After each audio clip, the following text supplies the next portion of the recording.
Okay, so good morning, everyone.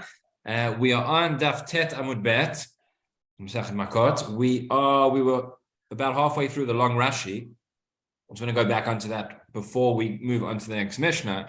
Again, just to remind you, we were dealing with the sugya of a soneh. Now, we saw in the Mishnah three different opinions as to whether a soneh, somebody who is an enemy, would go into galut for accidentally killing somebody, or do we say that since there is soneh, there is a reason to believe this was in fact not as accidental as it may seem? And we saw three opinions in the Mishnah. There was the opinion of Tanakama that a soneh never goes into galut. There was the opinion of Rabbi Yossi that not only does he not go into galut, but that he is killed. Right? This is even when it is shogeg, because we assume it's not actually shogeg. And then there was the opinion of Rabbi Shimon, who said, well, it depends. There will be circumstances whereby the soneh goes into galut, and there will be circumstances whereby he will not.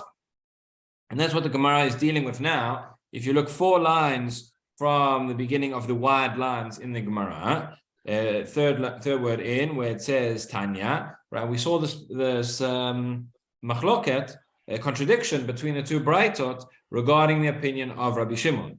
We said Tanya, Ketzad. What is the case, right? Whereby sometimes the soneh goes into galut, sometimes it does not. So he said, Tanya Ketzad, Amar Rabbi Shimon, Yesh soneh goleh, v'yesh soneh she'eno goleh. Nifsak goleh, nishmat eino goleh. Right? If it's nifsak, if it is a case whereby the rope that he was holding, or the implement he was holding, broke, it snapped, then we say he would go into galut.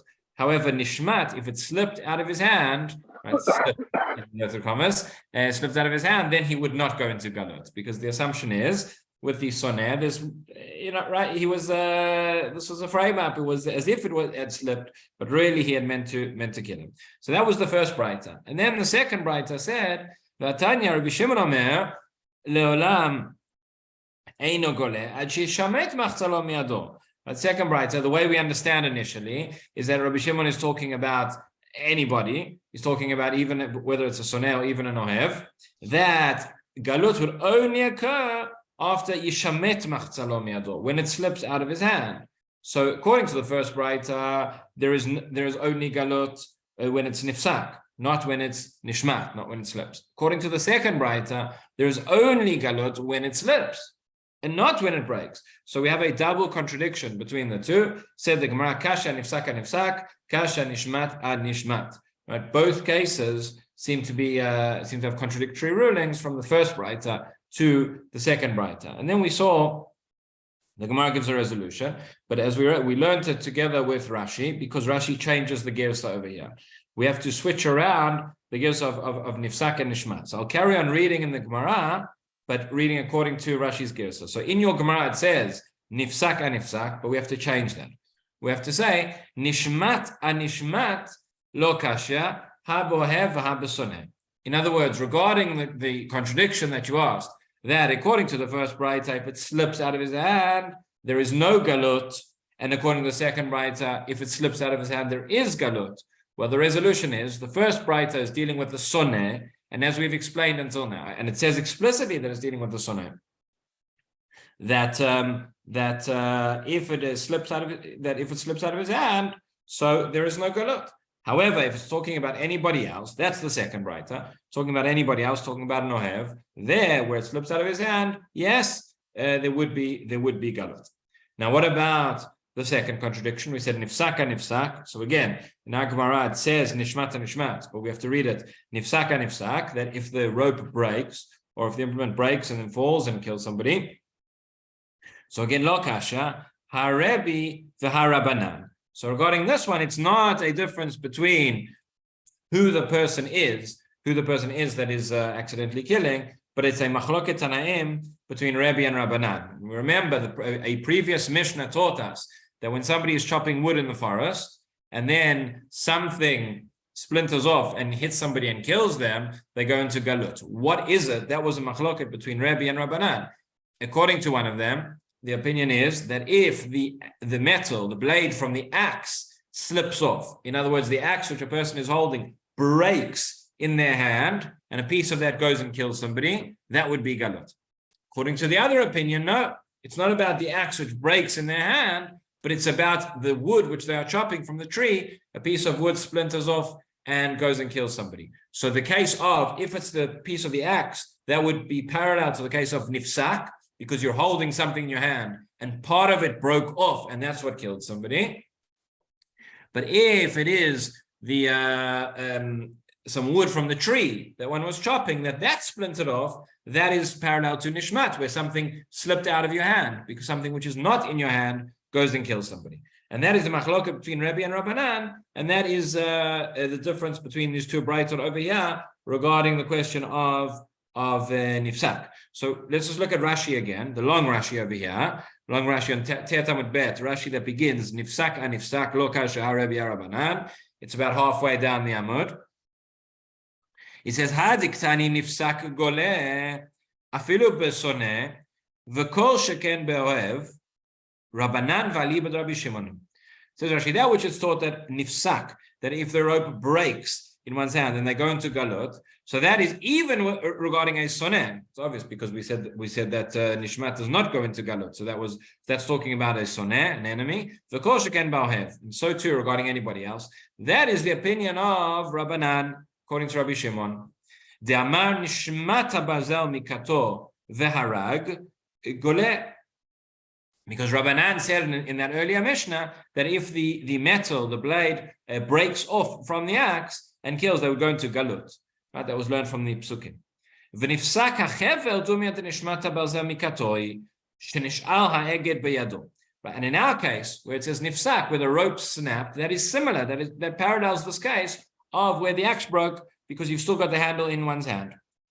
V'adiktani nifsak eino goleh. And then in the second braita, which says that if it broke, one would not go into galot. Rebbe, that is the opinion of Rebbe. Because Rebbe holds that if the axe broke, and that was what killed somebody, that would not be galot. Right,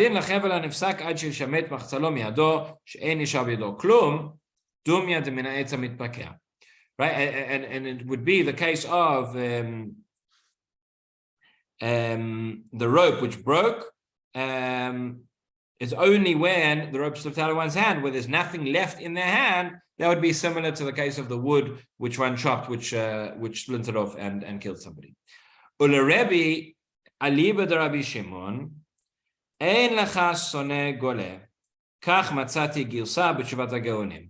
So now says Rashi something very interesting. He says, based on this, according to the opinion of Rebbe, according to Rabbi Shimon, you don't have a situation whereby soneh actually goes into galut. So it actually squares up with the opinion of Tanakama. We can now ask, what's the difference between the opinion of Tanakama and Rabbi Shimon? Again, the first braita taught us that according to Rabbi Shimon, the soneh would only go into galut in a case of nifsak and not a case of nishmat, right? Only in a case where it broke and not where it slipped out of one's hand.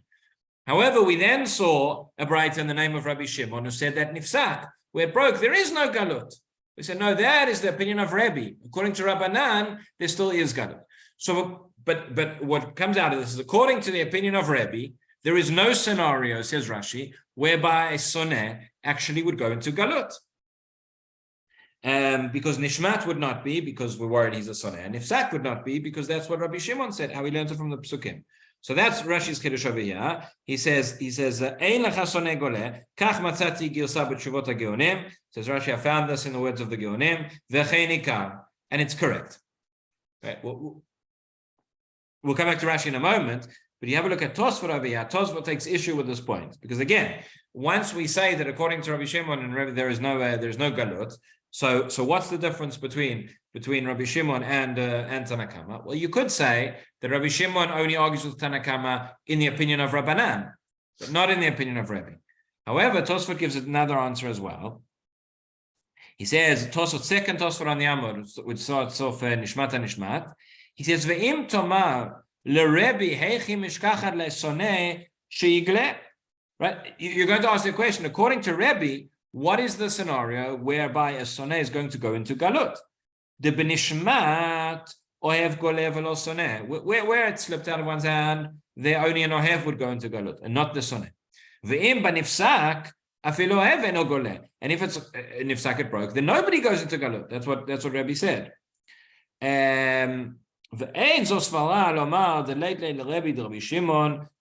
Don't say that Rabbi Shimon only held like the view of Rabbanan and not like the view of Rabbi.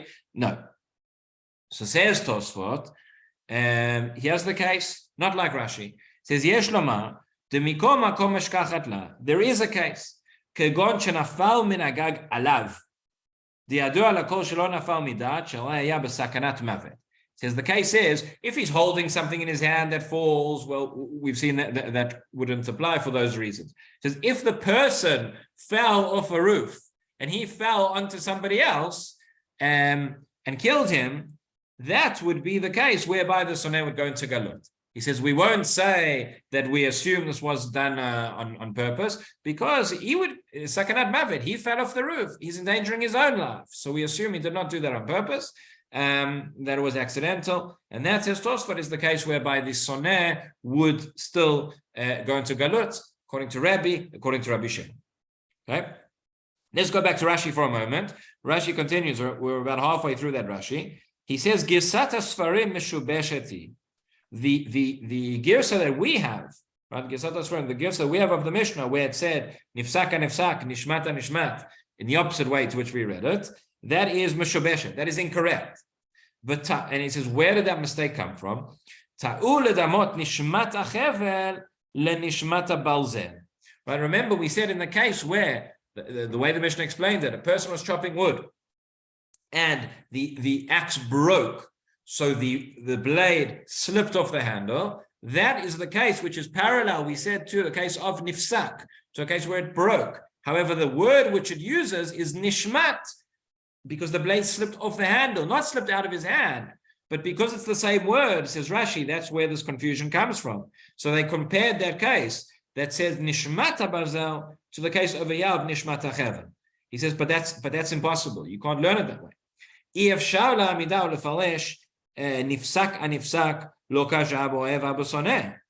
Right? If you read it that way and you say that that's the case which parallels nishmat, so then what comes out is you say there's no contradiction between nifsak and nifsak, between the two cases where it's broke. One is referring to an ohev, and one is referring to a soneh. That says that doesn't make sense. Right? Because the first brayta that says that the soneh goes into galut, it says explicitly a soneh goes into galut where it is nifsak, where the rope broke. So you can't now come and say, no, the resolution is that if it's a soneh, he doesn't go into galut where it's nifsak, because the brayta says explicitly that's not the case.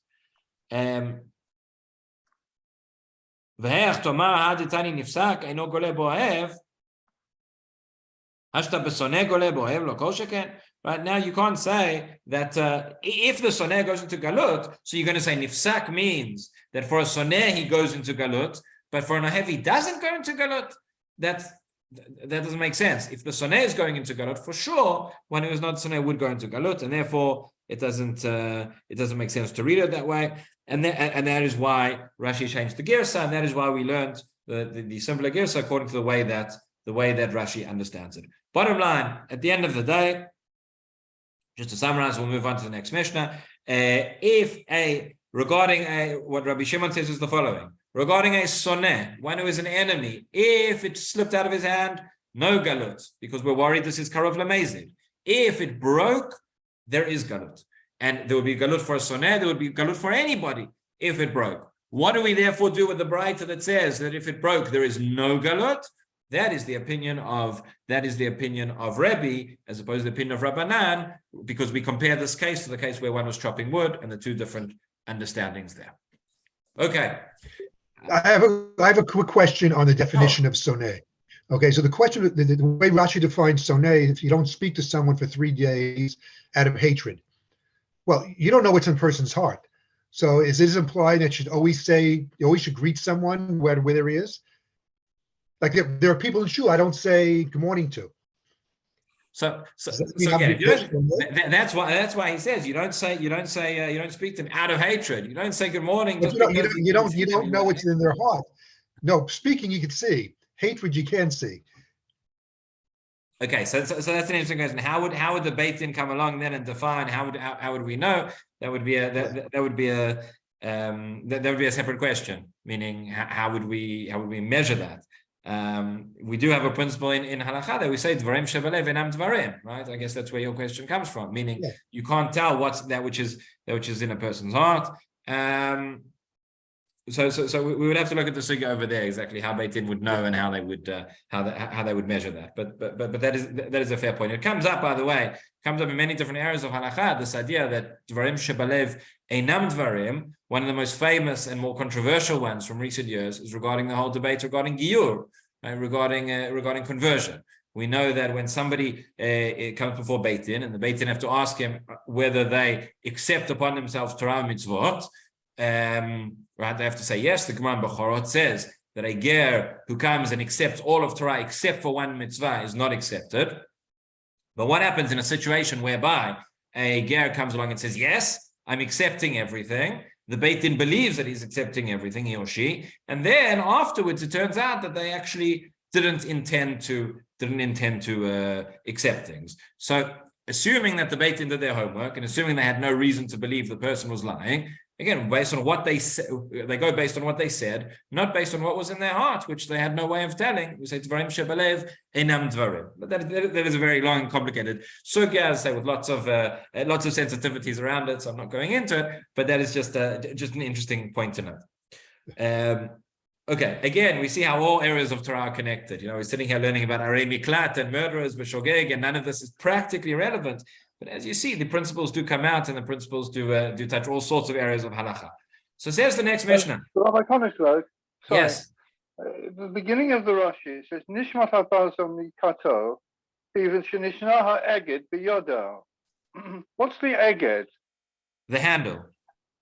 But and it's a situation where he had no control over it. It's not. We said that we've got suspicion that maybe he did it on purpose. But if the handle's in his hand, then there's no question he didn't do it on purpose. It just happened to slip off. Correct. So that is the case. That is the case where it's left in his hand. But then Rashi says afterwards, we had translated it properly. And in fact, this is a situation where he didn't have any control. And that's why we say that he should go into Golus. Exactly, correct. Meaning the case is, there are two scenarios we have here. One is where the rope, the tool, whatever it is, slips out of his hand completely. And one is where it breaks, but there is something left in his hand. And as you say, if it breaks and there's something left in his hand, that is the case of nifsak. The case of nifsak, we say a person had no control, and there would be galut. That's precisely the Gemara's point. If the whole thing was left his hand, you could say, okay, maybe he intended to drop it. Maybe it wasn't, maybe, again, that's only for the soneh. For anybody else, even if it slipped out of his hand, we say it was accidental. But if it's broken, if it's snapped in and it's left in his hand, then we say, yes, that is completely accidental. What's the difference between mikato and me'eged? So there are two cases here. One case is where a person is holding a rope. A person's holding a rope. Mikato and me'eged. Yeah. So I'm explaining. So one case is where a person's holding a rope to lower a barrel, and we ask if the rope itself slips, or the rope snaps, and he is holding the rope in his hand. The other case is where somebody is chopping wood, and the handle of the axe, that is the cut. The handle of the axe is still in his hand, but whether the blade snapped off or the wood went and killed somebody. So those are the two cases which we compare, and Rashi tells us the parallel between them is whether you still have something left in your hand. That is the case which is more accidental. Thank you. Okay. But in the same way as it's accidental, when the head of the axe slips off and he's left holding it, surely one cannot argue that by chopping a tree and a splinter then goes and kills somebody, there's no way you could direct that. If you chop a tree, there's no way you can direct first of all, you don't know if there is going to be a splinter. Yes, you might be trying to shave off something, fine. You certainly can't direct it. Right. So that should be good as well. Well, that's the machloket between Rebbe and Rabbanan in terms of in which case is that. And look, as you can see, there's a difficulty in all these cases, which is, how do we measure? All of them are accidental because by definition it's shogeg, it's not mazid, right? But we've explained that within shogeg there are different levels of shogeg. How does one measure, right, to what extent one had responsibility, or to what extent this was just a freak accident? It's very, very difficult to measure these things. So that's why a lot of it, where we have an explicit case in the pasuk, Rebbe and Rabbanan argue, what is the case the pasuk is talking about that tells us? Perhaps had there not been a pasuk, we may have said, for one direction or the other, we might have said, look, you're chopping wood. I mean, it's ridiculous. What can you do? What can you expect from a person? You might have said, well, you're chopping wood, you make sure, just like when you have a construction site, you close it off, you put barriers around, something might happen. So again, how accidental it is, I think, between Rabbi and Rabbanan, certainly in that case, they say we have to just learn it out from the Psukim. It's a Gezerat HaKatufia. It's very difficult for us to give our opinion as to what it should be. Okay, Beseder. So now we move on to the next Mishnah, which deals with the Arei Miklat themselves. Where are the Arei Miklat? We're going to see the Gemara is going to talk about a little bit which cities could be Arei Miklat, which could not, where they were. We'll talk about the procedure in terms of when somebody has killed accidentally. When do they go to the Arei Miklat? How do they go? When do Beit Din take him off, etc. So says the Mishnah, Lehechan Golin. We've been speaking about Galut for a long time. Where does one go to Galut? Answer, Li'arei Miklat, to the cities of refuge, right? L'shalosh shebe'evel hayaden, v'l'shalosh shebe'eretz Canaan. So we have 3 Arei Miklat on the east side of the Yarden, on the east side of the Jordan River. We have 3 on the west within Eretz Canaan, within Eretz Israel proper, so to speak. Kenemar, and this we know from the Psukim, Torah tells us explicitly, et shalosh ha'alim titnu me'evel hayaden, ve'et shalosh ha'alim titnu be'eretz Canaan. Right, you should have 3 of these cities on the Ever Hayaden, and 3 in Eretz Canaan, etc. And now the Mishnah teaches us another halacha. It is ad shelo nivcharu shalosh shebe'eretz Yisrael lo hayu shalosh shebe'ever hayaden koltot. Right, until these 3 cities had been set aside in Eretz Israel, then the 3 Arei Miklat on Ever Hayaden as well would not absorb, would not operate. This din would not yet apply until all 6 cities had been set aside. Shene'emar, as the pasuk says, shesh Arei Miklat tihiyena. That is the quote from the pasuk. Ad sheyu sheshtan koltot kachat. Until all 6 are there together, right? Because the pasuk says 3 on this side and 3 on that side. Why does the pasuk then need to tell me 6? Because the Torah is not here to teach us a simple addition, but it's to teach you that 3 and 3 go together. It's only when you have 6 that this begins to operate, and it's quite remarkable, because if you think about it, already in the Chumash, Bnei Israel were there be'ever Yarden. It was only much later. Have a look at Rashi on the Mishnah, near the bottom of the Amud. Rashi says, Matnitin ad shelo nivcharu shalosh be'eretz Canaan, haynu kol 14 shekavshu v'chalku ve'achar kach iftilan Yeshua. It was 14 years of conquest and of dividing up the land amongst the Shvatim. Only then, at the end of these 14 years, were these 3 cities set aside. So therefore, lo hayu shalosh, continues Rashi, shevdil Moshe be'ever hayaden kotot. So the 3 cities which Moshe Rabbeinu set aside to be Arei Miklat on Ever Hayaden, Torah tells us explicitly that he did that, but there was no practical relevance for this for at least another 14 years. And it's quite amazing. The Mishnah in Pirkei Avot says that one should have a ratz lemitzvah kalaka v'chamora, that you should run towards a light mitzvah like a more stringent mitzvah, because you don't know the reward for various mitzvot. And the Rambam over there in his commentary to the Mishnah in Pirkei Avot tells us that Chazal had a chidush nifla, had a wonderful chidush which they taught us. And again, that kind of language from the Rambam is not common. And what is it? He says we learn this principle out from the fact that Moshe Rabbeinu set aside these cities.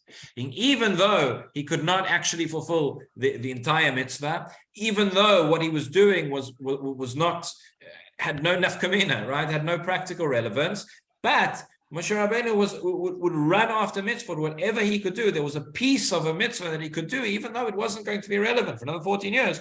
But he did it, and he was had that rizut. How much more so the mitzvot that we can do that actually are practically relevant? How much enthusiasm we should have for them? I'll say just another very interesting vignette. This pasuk, Shesh Arei Miklat Tihiyena, the Sefer HaChinuch, in his introduction, he quotes this pasuk. He says that there's a hint in this pasuk about these 6 Arei Miklat. There are 6 mitzvot. The Biur Halacha also mentioned this in the beginning of Orach Chaim. There are 6 what we call constant mitzvot, that at any time, in any place, a person is constantly obligated in them, right? Emunah, belief in Hashem, belief that there are no other gods, the oneness of Hashem, loving Hashem, fearing Hashem, and lo taturu acharei levavchem v'acharei nechem, not to stray after one's heart and one's eyes, right? Those 6 mitzvot apply always. In any situation a person is, they can fulfill. Those are known as the 6 constant mitzvot. Says the Sefer HaChinuch, we have a hint to remind us all the time about these 6 constant mitzvot, and he invokes this pasuk. He says, Shesh Arei Miklat Tihiyena. What is the connection, beside from the fact that it's the number 6? What is the connection that it's between that and the Ir Miklat? I'll leave that for you to think about. I once heard somebody who claimed that the word Tihiyena, that there are 6 letters in that word as well, and if you take the first letter, each of those letters is an indication, is an allusion to one of those 6 constant mitzvot. I don't remember exactly how he worked it out. I'll leave that for you. One or two of them were a little bit tenuous, I have to admit, but I'll leave that to you for homework to work that out. In any event, going back to the pshat level of our Mishnah, so we have 6 Arei Miklat. We have these 6 cities of refuge, and they operate together. It's one mitzvah. You can't have half without the other. So, Shalosh Arim Tidnu Me'ever Le'aden, Shalosh Arim Tidnu Be'eretz Canaan V'Gomer. עד שלא נבחרו 3 שבארץ ישראל, לא היו 3 שבעבר ירדן קולטות, שנאמר 6 ערי מקלט תהיינה, עד שיהיו 6 קולטות כאחד. Right? All 6 have to operate together at the same time. Continues the Mishnah. ומכוונות להן דרכים, מזו לזו. Right? They have to be roads. They have to build roads from one to the other so people can get there easily. I mean, there have to be roads built towards these ערי מקלט. They're easy to get to. Shenemar, tachin lecha haderech. The pasuk says you have to prepare for yourself the road. You have to prepare the way. Right? We see here again. This is a continuation of the theme that we saw in the previous parak, the final Mishnah. How Beit Din does everything to avoid shvichut damim. Beit Din will do everything to avoid executing the death penalty unless it's absolutely necessary. But any sort of loophole that we can find, because we don't want people to die ultimately. Same thing over here. Remember, the person who's going into the Ir Miklat, if he's not in the Ir Miklat, the Goel Hadam, the relative of the person who is been killed, is allowed to kill them, and they'll be completely exempt for that. According to some sources, an indication that the person there might be a mitzvah for the person, the Goel Hadam, to go and kill them. So we make it as easy as possible for the person to escape. Once they get into the Ir Miklat, then they can't. The Goel Hadam can't do anything. So you have roads and bridges and whatever is necessary in order to get there. Furthermore, says the Gemara. That is the pasuk telling us how to get there. Musrin lahen shnei tamidei chachamim shema yalgeno baderech. So when the person is escaping to the Ir Miklat, now we're going to see in a moment, there's a machloket rishonim as to what stage this is referring to. I mean, after the person has killed, right? They ran away to the Ir Miklat before they come to Beit Din, or there's the stage when they've been in Beit Din and then afterwards they get taken back to the Ir Miklat. If Beit Din says they're chayav galut, but whichever one it is, so they send 2 Talmidei Chachamim who go with him. Shema yalgeno baderech. In case the Goel Adam should find him along the way, so you have these 2 Talmidei Chachamim who stand there who talk to him. Vidabru elav They try and appease this person, tell him, it was an accident, it was shogeg, he didn't mean it, everything comes from Hashem, whatever it is, in order to calm down the Goel Adam who wants to kill this person. The was written in Shnei Talmidei Chachamim, Shema Yagenu B'derech v'yidabru elav. Rabbi Meir Amar Hu Medaber Al Yedei Atzmo Shnema V'zeh Dvar Rotzeach. Says Rabbi Meir, it's not just the Talmidei Chachamim who accompany him who try and appease the Goel Adam, but the Rotzeach himself, he has a word. He says what he can, tries to calm down the situation. Rabbi Yossi Bar Yehuda Omer. Rabbi Yossi Bar Yehuda says the following: Batchila echad shogeg ve'echad mezid makdimin la'arei miklat. Okay, so here batchila, the word batchila, by the way, means originally. So quite often in the Mishnah, batchila refers to, you had a stage whereby the din was such and such, and then there was batchila, and then later on, Beit Din made a decree and changed it, and now it works differently. That's not what it means over here. What it means over here means batchila means initially, meaning immediately after the killing has taken place, right before it's come to Beit Din. So he says, batchila echad shogeg ve'echad mezid makdimin la'arei miklat. So everybody goes to Ir Miklat. So anybody, even if it was a premeditated murder, whoever it was, the murderer runs to the Ir Miklat. And afterwards, then they come to Beit Din. Beit Din will come and will establish the case and decide whether you can stay there or not. So Rabbi Yossi Bar Yehuda Omer, "B'tchila echad shogeg ve'echad mezid makdimin la'arei miklat. U'Beit Din shochin u'mevin oto misham." So Beit Din send messengers and they bring him back from the Ir Miklat. They bring him to the Beit Din. Mi shenitchayev mita b'Beit Din alguhu. Right? If a person is chayev mita, so then Beit Din will execute him. Shelo nitchayev mita patruhu. And somebody who's not chayav mita, the implication is that they're also not chayav galut for whatever various reasons. Patruhu, they exempt him, they let him go.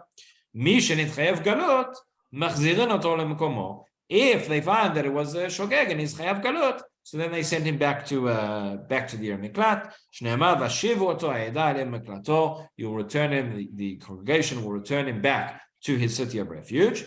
There is also a fourth case, which the Gemara does not mention, which the Mishnah here doesn't mention. We've spoken about. The Rambam writes explicitly. The fourth case is where the person is not chayav mita Beit Din, he's not chayav galut, but he's also not completely patur. Why? Because he is karov lemezid. So we've explained previously, there is a level of shogeg which is accidental, but it is the most culpable level. So there were no witnesses, there was no hatra'ah, but it was almost it was almost intentional. And in such a situation where it's karov lemezid, he's not allowed to go back to the Ir Miklat. Well, he can go back to the Ir Miklat, but it doesn't do anything.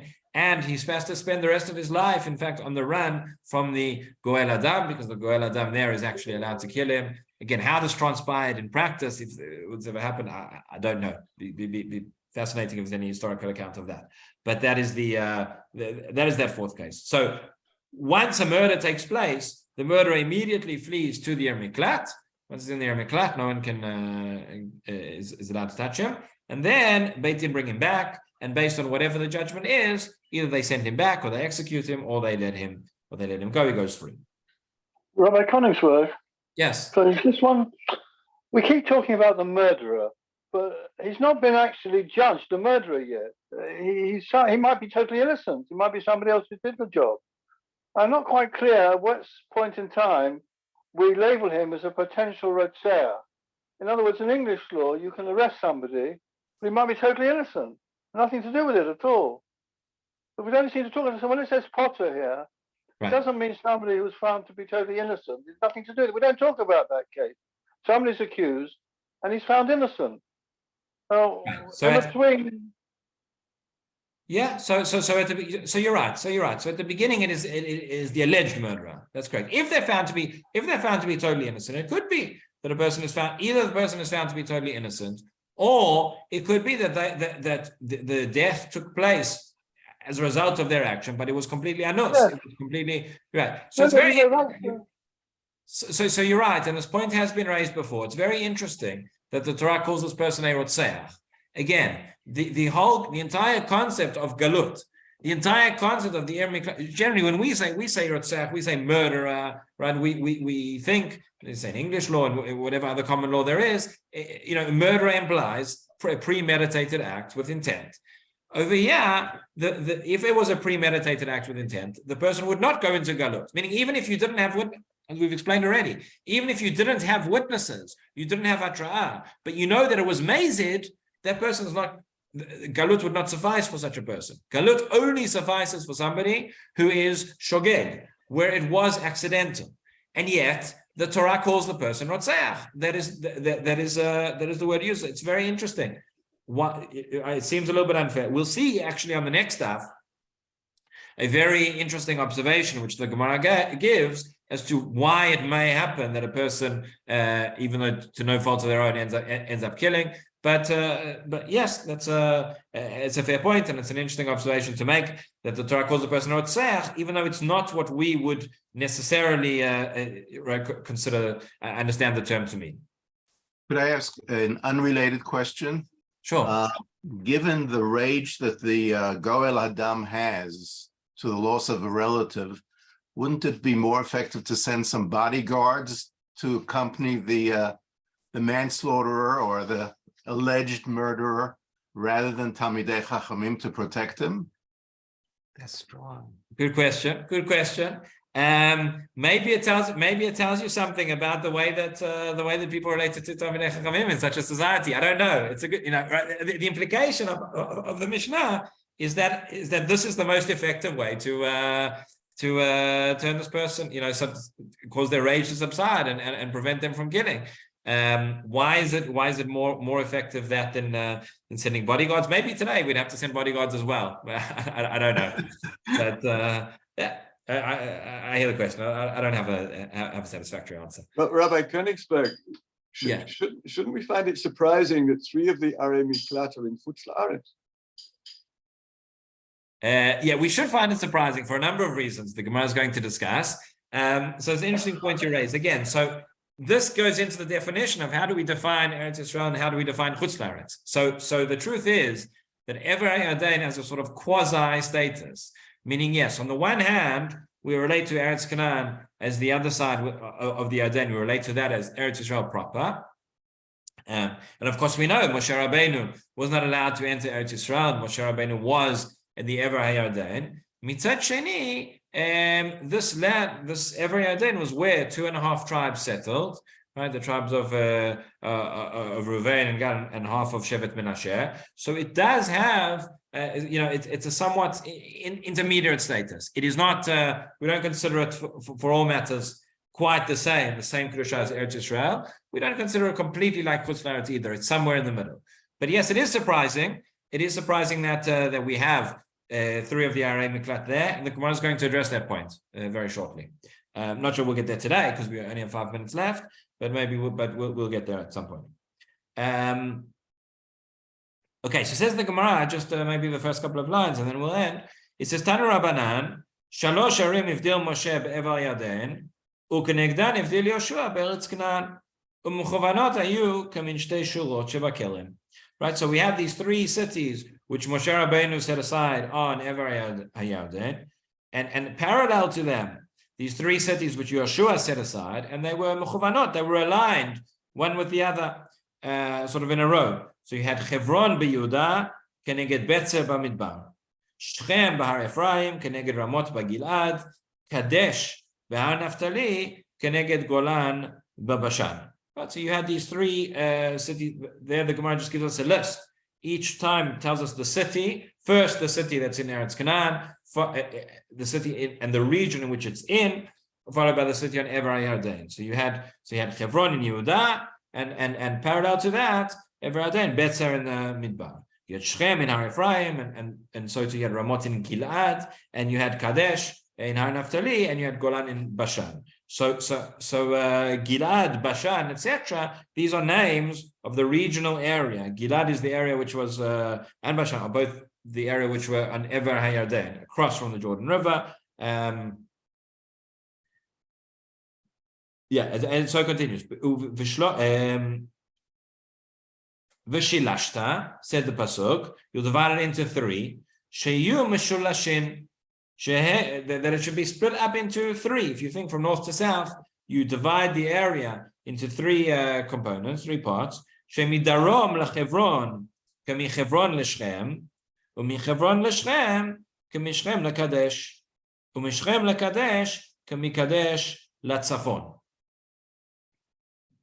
Okay, so you have, if you imagine from the south, the same, so you have the same distance from the southern border until the first city, right? From the southern border until Hebron is a certain distance.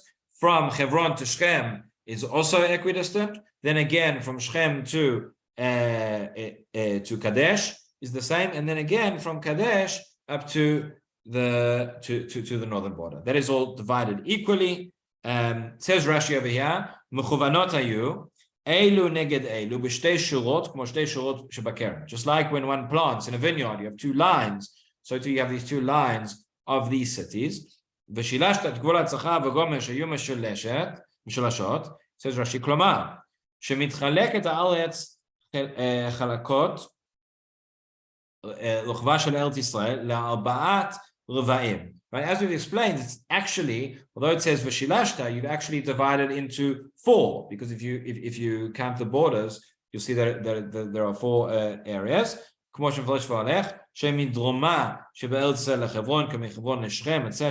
And each of these are equidistant. The point is that these cities are equally spaced throughout the land, so that if there is a murderer, as we've seen, a murderer intentionally would also run to the Ir Miklat first; he would be taken away from there.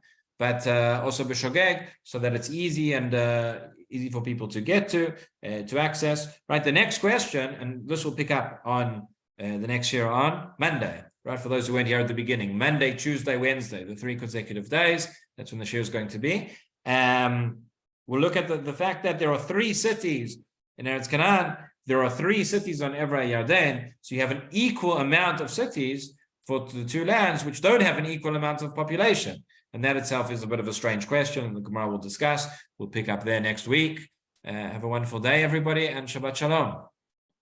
Yishkoach. Thank you. Shabbat Shalom. Thank you very much. Thank you. Thank you. Have a good day, everybody.